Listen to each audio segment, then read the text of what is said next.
Hello दोस्तों, आज हम रेनगार्ड इमोर्टल का एक और चैप्टर एक्सप्लेन करने जा रहे हैं। इस चैप्टर की शुरुआत वहाँ पे होती है जहाँ पर वांगलिन टावर से बाहर निकलता है और अपने कैलेस्ट्रियल आर्ट की प्रैक्टिस करने के लिए बाहर चला जाता है, जहाँ पर उसे 5 लोग दिखाई देते हैं, 3 पुरुष और 2 महिलाएं।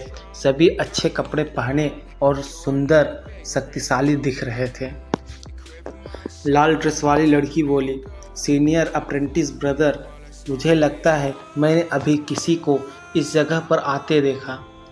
यह लड़की बहुत बूढ़ी नहीं थी, लेकिन उसकी साधना का स्तर कोर फॉर्मेशन का अंतिम चरण में था। तीनों पुरुषों में से एक मध्य वयीन और सुंदर था। उसकी हल्की मुस्कान थी और कहा, यह कोई निषिद्ध जगह नहीं है। यहाँ अलग अलग संप्रदायों के लोग प्रशिक्षण के लिए आते हैं। जब अंकल, मास्टर और बाकी लोग आ जाएंगे, हम सब साथ जाएंगे। तब सभी शिष्य हमसे बचेंगे, चिंता करने की ज़रूरत नहीं। दूसरा युवक बोला, सही कहा भाई, गुओल डालुओ स्वर्ण सेक्ट से है। एक तियान यून के 2 शीर्ष संप्रदायों में से एक है। कमज़ोर लोग उनसे बचेंगे। पृथ्वी के छोटे संघों का तो सवाल ही नहीं। बाकी बचे पुरुष और महिला चुप रहे, खासकर कियान चिन, जो सफ़ेद ड्रेस, नीली रिबन और गुलाब के हेयर पिन में थी। उसकी नफरत गुओ की ओर स्पष्ट थी।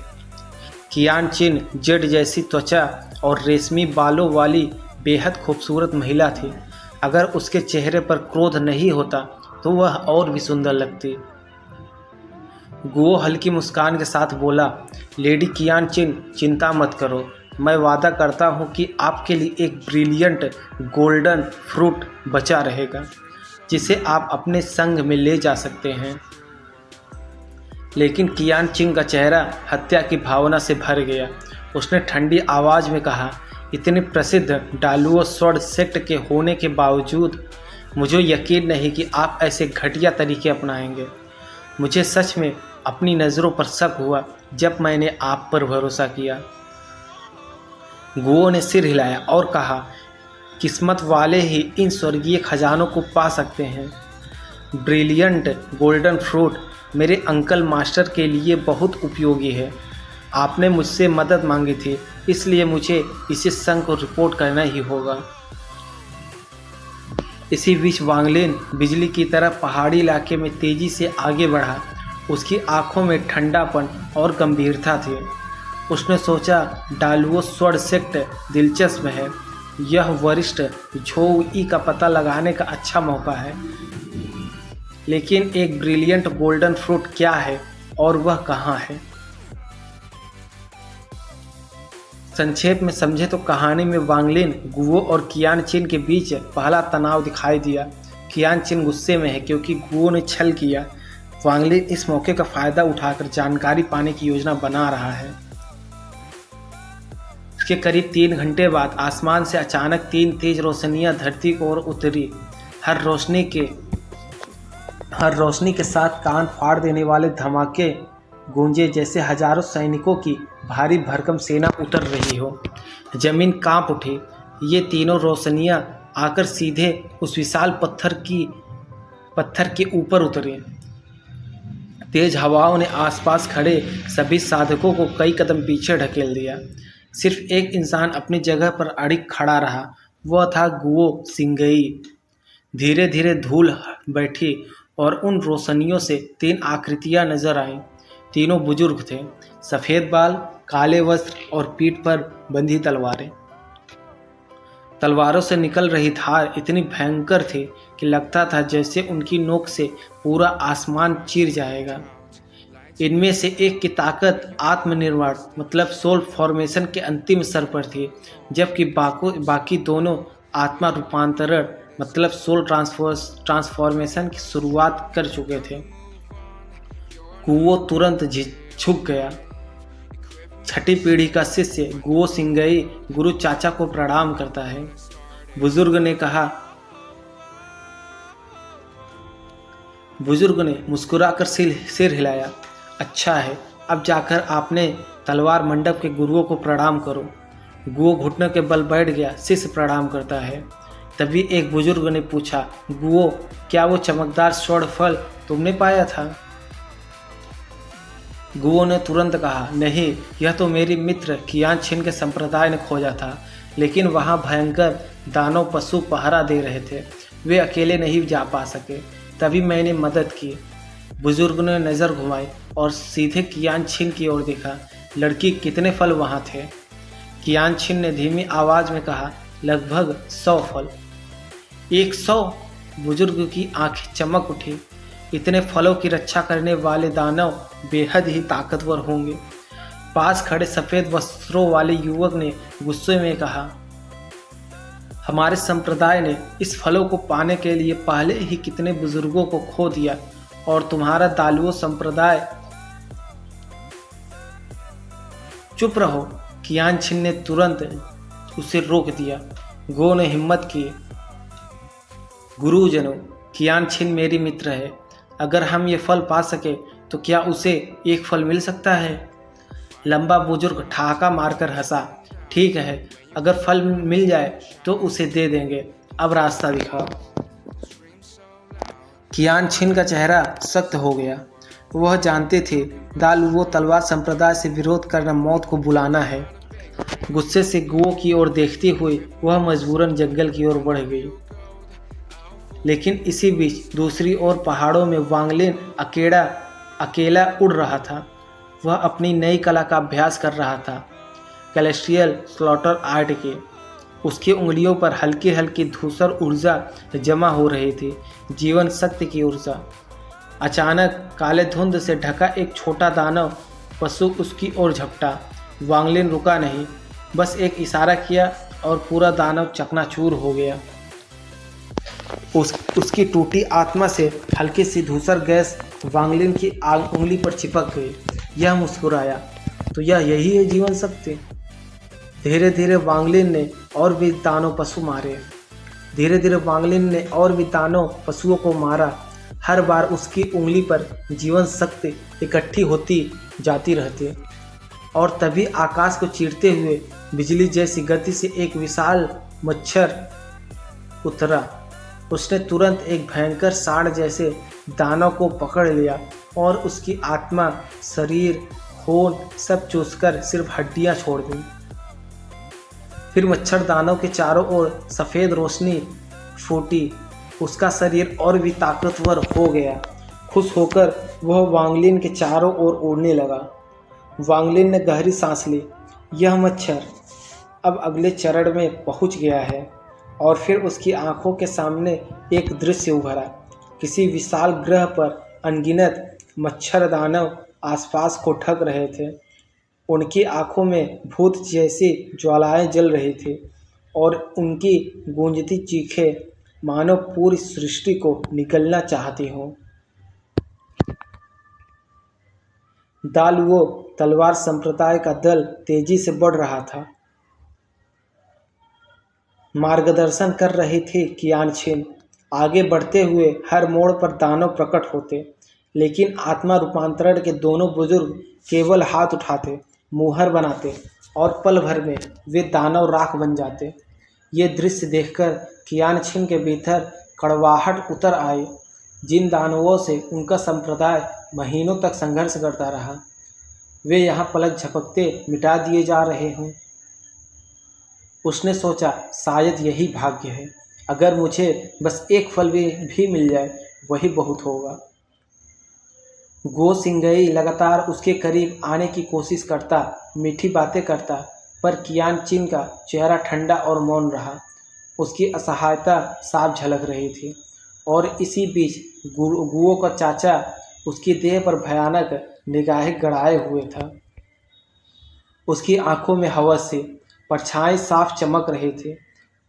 दल को लगता था यात्रा आसान है, लेकिन असली सच केवल वे दोनों आत्मा रूपांतरण वाले बुजुर्ग जानते थे। हर कदम पर उनके दिल पर अदृश्य बोझ बढ़ रहा था, मानो कोई दानवी नज़र उन्हें घूर रही हो। वे दिव्य चेतना से तलाश करते, पर कुछ नहीं मिलता। फिर भी दिल धधक करता, सांसें भारी हो जाती। छोटा बुजुर्ग कांपते स्वर में बोला, अब अभी गहराई तक भी नहीं पहुँचे, ये दबाव इतना असहनीय क्यों है? सी फांग ने गंभीरता से कहा, मुझे लगता है कि जैसे मेरा मन बेकाबू हो रहा है, जैसे मैं अपने साथियों को ही मार डालूं। यह सुनकर छोटा बुजुर्ग चौंक पड़ा, उसकी आंखें फैल गई। तो तुम्हें भी वही खून की प्यास महसूस हो रही है? सी सांग, यह जगत शापित है, हमें अभी लौटना चाहिए। लेकिन सी फांग ने लंबी सांस ली, दांत खींचे और बोला, लौटना अब असंभव नहीं। सिर्फ 3 दिन और उसके बाद सब खत्म। दल की चाल तेज हो गई। 3 दिन का रास्ता उन्होंने करीब 1.5 दिन में पार कर लिया। अचानक कियान छिंग ने सामने इशारा किया। उसकी आवाज़ कांपी, यही जगह है। 2 महीने पहले मेरे संप्रदाय ने यहाँ ब्रिलियंट गोल्डन फ्रूट देखा था। सबकी नज़रें उस घाटी की ओर उठी। चारों ओर घना सन्नाटा था। हवा में सड़ी पत्तियों की बदबू भरी थी और पेड़ों के बीच से सुनहरी रोशनी की हल्की झलक टिमटिमा रही थी। लंबा बुजुर्ग आगे बढ़ा। उसने हाथ उठाकर मुहर बनाए। अचानक प्रचंड हवा चली। सारी सड़ी पत्तियां उड़ गई, पेड़ झुक गए और घाटी का असली दृश्य सामने आ गया। वहां धरती पर फैला था सुनहरे फूलों का अद्भुत मैदान। हर फूल के नीचे चमचमाते फल लटक रहे थे, मानो आकाश के सितारे धरती पर उतर आए हों। सबकी सांसें थम गई। यह वही खजाना था जिसकी तलाश में वे आए थे। लेकिन तभी सबकी नज़र उस पर पड़ी जहां सड़ी पत्तियों का ढेर था। एक झोंके ने पत्तों को उड़ाया और भीतर का दृश्य देखकर सबकी रूह कांप गई। हर पत्ते की पीठ पर असंख्य लाल धब्बे थे, स्थिर भयावह, मानो मौत का जाल हो। लंबे बुजुर्ग के ओठ कांपे। उसने बुदबुदाया, 9 मल्टीट्यूड बग। छोटा बुजुर्ग हंसा। उसकी हंसी में निर्दयी ठंडक थी। 100 ब्रिलियंट गोल्डन फ्रूट, ऐसे खजाने की रक्षा साधारण दानव नहीं कर सकते। इन कीटों को हटाने के लिए चारे की जरूरत होगी। उसकी निगाह धीरे धीरे घूमी और आकर ठहरी कियान छिन और सफ़ेद वस्त्रधारी युवक पर। उसके चेहरे पर क्रूर मुस्कान फैल गई। वह किसी ने ध्यान नहीं दिया कि सिर्फ 1000 फुट ऊपर आकाश में एक विशाल परछाई मौन खड़ी थी। उसकी पीठ पर बैठा था वांग लिन। उसकी आंखें बर्फ की तरह ठंडी थी। वह धीमे स्वर में बोला, ये लोग फल को खजाना समझ रहे हैं, लेकिन असली खजाना है उसकी स्वर्ण आत्मा जड़ें। इन्हें निगलने में मेरी शक्ति और बढ़ेगी, और शायद यही चाहिए मेरे मच्छर दानव को। उसने दानव के सिर पर हाथ फेरा। मच्छर की आंखों में जलती हुई लालसा चमक उठी। उसकी पूरी देह कांप रही थी, मानो कह रही हो, यह फल मेरे लिए है हर हाल में। घाटी के ऊपर खड़े 2 तलवार संप्रदायों के 2 बुजुर्ग आपस में एक नज़र मिलाते हैं और तभी छोटा बुजुर्ग अचानक हाथ उठाता है। उसी पल कियान चिन के पास खड़े सफ़ेद कपड़ों वाले युवक का शरीर मानो किसी अदृश्य शक्ति से खींचकर घाटी में जा गिरता है। उसके गिरते ही घाटी में ऐसा तीखा स्वर गूंजता है जैसे आकाश तक चीर रहे थे, और सूखी पत्तियों के नीचे से असंख्य लाल बिंदु उभरने लगते हैं। देखते ही देखते वो बिंदु एकत्र होकर एक लाल बादल का रूप लेते हैं, जो भयानक भिनभिनाहट के साथ सफ़ेद वस्त्रधारी युवक की ओर बिजली की गति से टूट पड़ते हैं।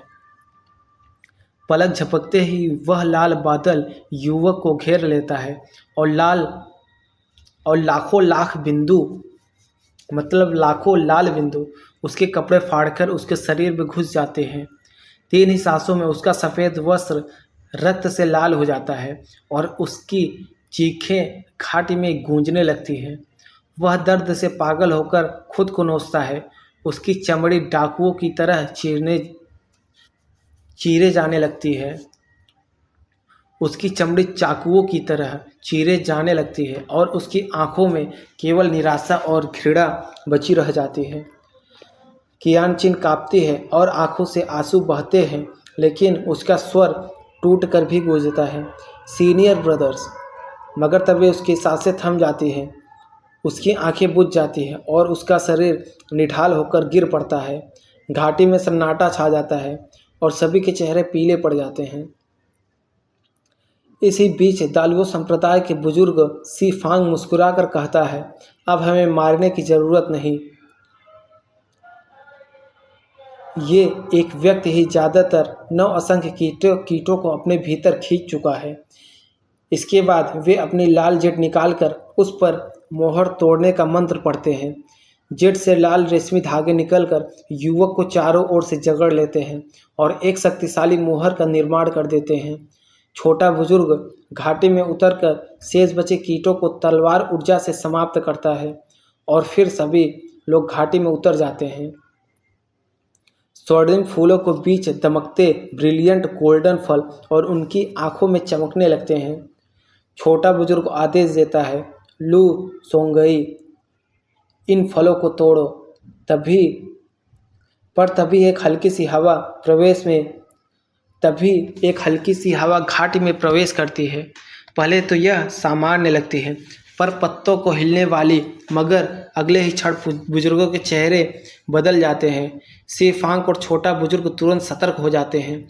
उनकी आंखों में हत्या की ज्वाला भड़क उठती है। घाटी में सन्नाटा और भारीपन फैल जाता है। तभी चारों ओर से घना धूसर धुआं उमड़ता है और घाटी के बाहर रुक जाता है। उस धुंध में छिपे व्यक्ति को कोई नहीं देख पाता। छोटा बुजुर्ग तुरंत अपनी कांच से दर्पण निकालकर आकाश में फेंकता है और प्रकाश से वह धुंध को घेर लेता है। सीफांग अपने तलवार मंत्र का प्रयोग करता है और विशाल तलवार का भ्रम आकाश में उतरता है और प्रचंड गर्जना के साथ नीचे वार करने को आता है।